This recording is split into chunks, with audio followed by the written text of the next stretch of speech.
Hello everyone, today we're gonna talk about debates. This presentation is gonna be split into three parts, with three people explaining one part each. Firstly, we'll talk about the types of debates explained by me. Secondly, we're gonna talk about understanding the positive value of debate. And finally, we're gonna explain the ethics standard in debates. Now, let's take a look at the type of debates. There's the six popular type of debates: policy debate, Lincoln-Douglas debate, parliamentary debate, MPDA, family debate world style, public forum, and lastly Karl Popper debate. Policy debate is the first type of format of debate. Policy debate is the first type of format of debate that we'll discuss. Policy debate is a type of debate that consists of two teams: the affirmative and the negative. Evidence presentation is a crucial part of policy debate. However, ethical government also play a major role in deciding the outcome of the.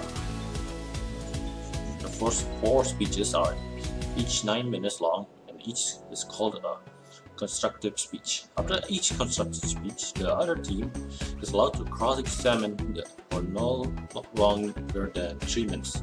The affirmative gives the speech first. The last four speeches of the debate are called rebuttals. During a rebuttal speech, the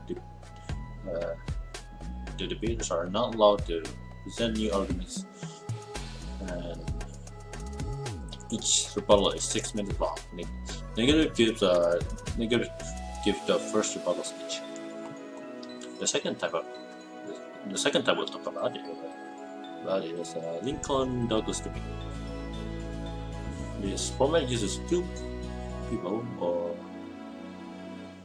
one for affirmative and the other for the negative. The main difference of the Lincoln-Douglas and team debate is there are fewer speeches and you won't be able to depend on a partner to help you with the debate.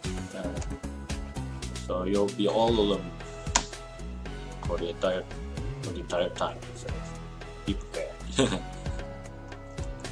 The first speech has 3 minutes of cross-examination, with affirmative having 8 minutes and negative having 12 minutes. The second speech consists of 6 minutes for both teams, or two other people debating.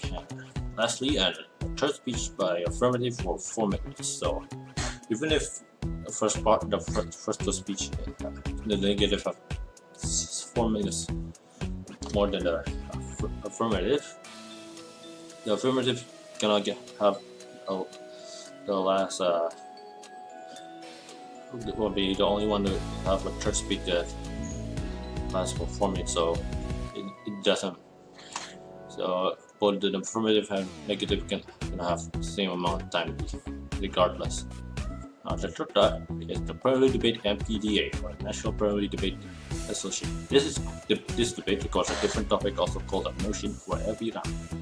In tournaments sponsored or sanctioned by the MPDA, teams of two-person debate head-to-head.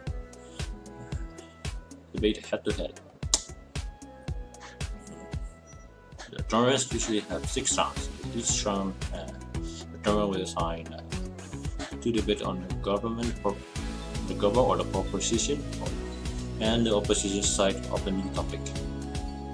This format has short preparation time before the debate begins.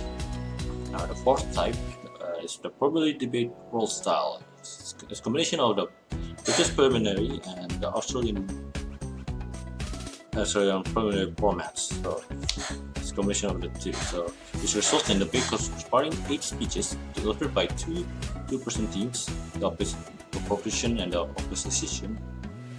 Each speaker delivers in an 8-minute speech.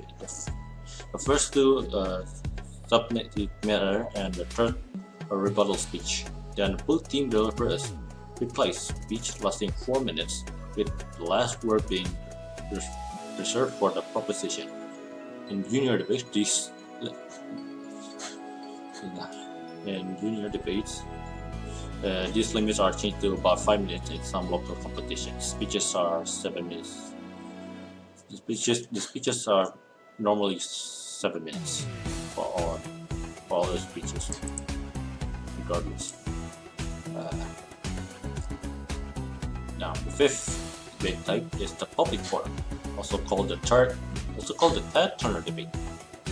The public forum debate consists of 8 speeches and 3 crossfire, each with a time limit.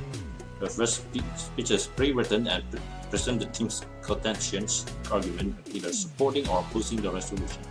These contentions are backed up by warrants, evidence in the form of quotes or citation from sources. Lastly, we have Karl Popper debate. The Karl Popper debate format focuses on relevant and often divisive proposition, emphasizing the development of critical thinking skills and tolerance for different viewpoints. To facilitate discourse, debaters work together in teams of 3 and must research both sides of each issue. Each team is given the opportunity to offer argument and direct questions to the opposing team. Judges then offer the constructive feedback, commenting on logical flaws, observation, evidence, or arguments that debaters may have overlooked. The second part, that's the end of the first part. So the second part will be explained by my partners.